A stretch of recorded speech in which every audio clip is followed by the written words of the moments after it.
Good morning, ladies and gentlemen. Welcome back to another episode here on European Confessions. The following story that you're going to be listening to, it was sent to me by one of our dear brothers.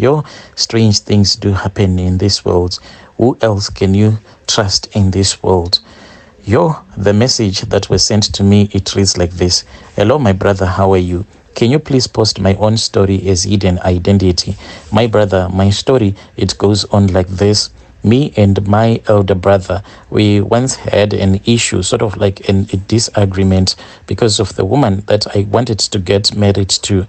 So this woman, the reason as to why my brother did not want me to get married to her, it was because she had a child and I had not yet impregnated any girl in that same village. So my brother then said it is not okay for a man that has never had a child to have a wife who has already had children. So after that, my brother then forced me to get married to this other woman that I didn't love at all. But with time, I then taught myself how to love this woman, and I am still staying with this woman. So with time, Brother Nashi, I then told myself that it is time for me to get rich, and indeed, I really wanted to get rich.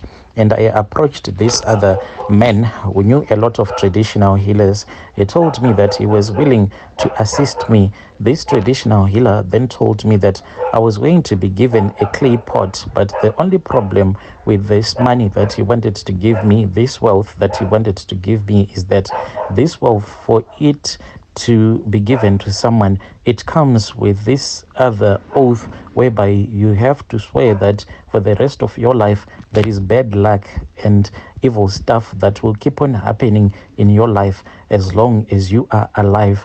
And if you do not swear to this oath, then you won't be able to get wealthy. But that traditional healer then said, but a man that is wealthy, can we say that he has bad luck? And I said, no, wealth and bad luck does not go together. Then this traditional healer told me that he had a plan for me.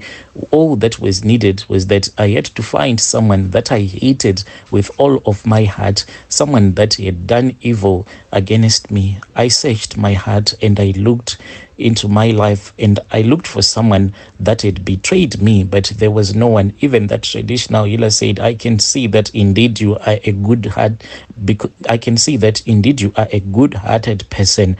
When I was looking at you, I have seen that there is no one that you hate. Your heart is pure. But I then suggested that it was far much better that I sacrifice my elder brother, because at the time when I got married, he forced me to get married to a woman that I never loved, a woman that I didn't have any feelings for. So for this, I then hated my own brother, but it was not that kind of hatred which this traditional healer was looking for. He said that the spirit of this shrine requires that level of hatred, but since I can see that your heart is pure, let us just work with what you have, and let us do what we have to do so that we can finish this ritual. I was then given that clay pot, and I was told that this clay pot, whenever I use these rituals, this clay pot, I was then given that clay pot, and I was told that this clay pot, it only comes into your house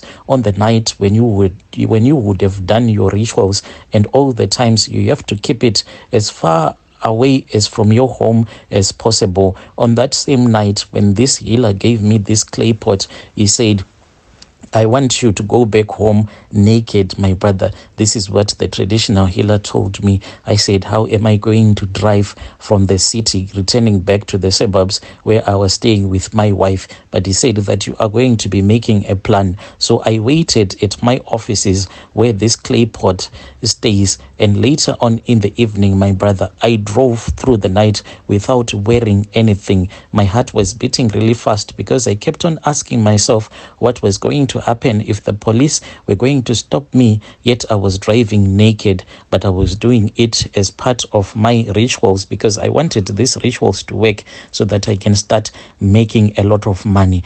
And inside this clay pot, that is where the spirit of my elder brother is trapped. My elder brother, he can go anywhere. He can try to go and find help somewhere else, but he will never get assistance. He will never get any deliverance at all, because his soul, his spirit, it is trapped inside this clay pot that stays at my office. So each and every time, like what this traditional healer instructed me to do, each and every time when I am supposed to perform these rituals, I go and I buy a brand new suit, those expensive one, and I find a spot whereby it is really safe to perform these rituals, because soon after performing these rituals, I am supposed to strip myself naked down to the underwear, remove the socks and everything. Then I have to drive back home with the suit in my car, as well as that clay pot. I have to do this at all the times, and after using this suit only once, I have to donate it to my own elder brother. My brother, ever since I started performing these rituals, he has so many suits that he can go for a long time each and every day wearing a brand new suit, because each and every time that I send groceries to him, since he is very poor, because his destiny is locked up in that clay pot, so he relies heavily on me, and I am the one who gives him money. He looks up to me, so he does not suspect that each and every time that I give him these brand new suits, I'll be placing that curse on him. The curse that I place on him is that I was supposed to have bad luck. I was supposed to face a lot of challenges in my life, but I took the bad luck and then I placed the bad luck on him. And each and every time when I give him these brand new suits and taking care of him, I will be renewing the covenant that I had with his spirit in the spiritual realm. And physically, he does not know that if each and every time when he accepts these gifts from me, it will be the renewal of our contract, me cursing him. And when I am in Zim, it is far much better, because at the place where I bought my residential stand, it is in an area whereby a lot of people who have money, like the richest of the richest, they have their houses there, so you do not meet anyone on the street.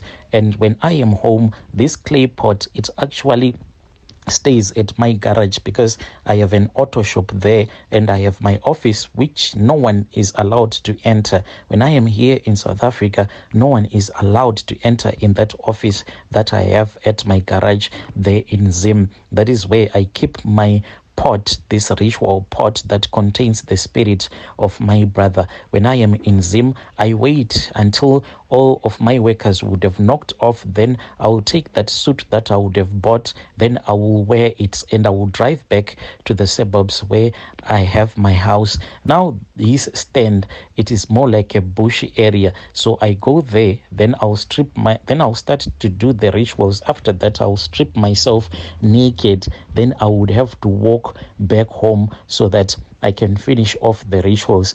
These are the rituals that I do. So that traditional healer informed me, and he said that as long as your brother is alive, you are going to be making money. As long as he is alive, you are never going to die. But if it happens that he dies, then this bad luck will start to chase you. So I said, please, can you try to find a solution? So because I do not want to be poor.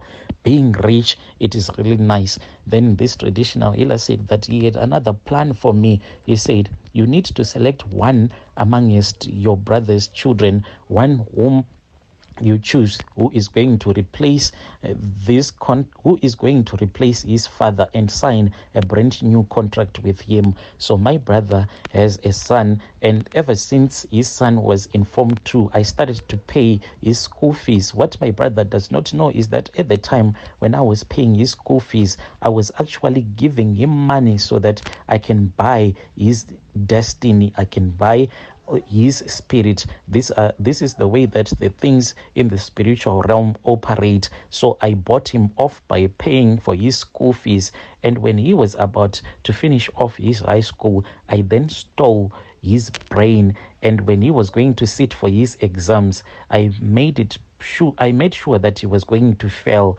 even though he was quite an intelligent kid. Right now, I acted as if I cared for him. I told my elder brother that I have a friend of mine who is here in South Africa, but he has his very big mansion there in Zim, but this house, he only use it for rituals. So I spoke with my friend. I met him since we are both ritualists, and he told me that he was looking for someone to look after his place, but the only problem is that this place, it is a place that he sees as, he said that his house that is in Zim, that is where his altar that gives him riches is. So he's looking for someone who can look after that house, but he was scared and nervous. He didn't want anyone who was going to disturb the altar. And I said, oh, my friend, where have you come from? Because I was looking for someone like you. And I then told him about my ritual as well as about my elder brother's son, the one that I am in the process of purchasing his soul so that I can use him just in case if his own father dies, and I will lock his soul in this clay pot that I was given. So this is where my elder brother's son is staying currently. I do not want him to be disturbed. He is given all that is. I do not want him to be in contact with people that can offer him spiritual help. So we do all that we can to keep him happy. We give him money, even if he stays with his girlfriends there at that mansion, lying that this house belongs to his uncle, but we do not care at all, because what I care about is his soul. I want to trap him inside that clay pot so that I can grow old as a rich man, because there is nothing as nice as being rich.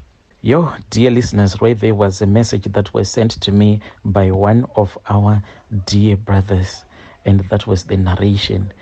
Strange things do happen in this world. Just imagine your own brother coming to you, giving you clothes, and you think that your brother is doing you a favor, but each and every time when he gives you a brand new suit, he's actually renewing the covenant that he had with your spirit in the spiritual realm. And our brother said that it is very dangerous for you to go around.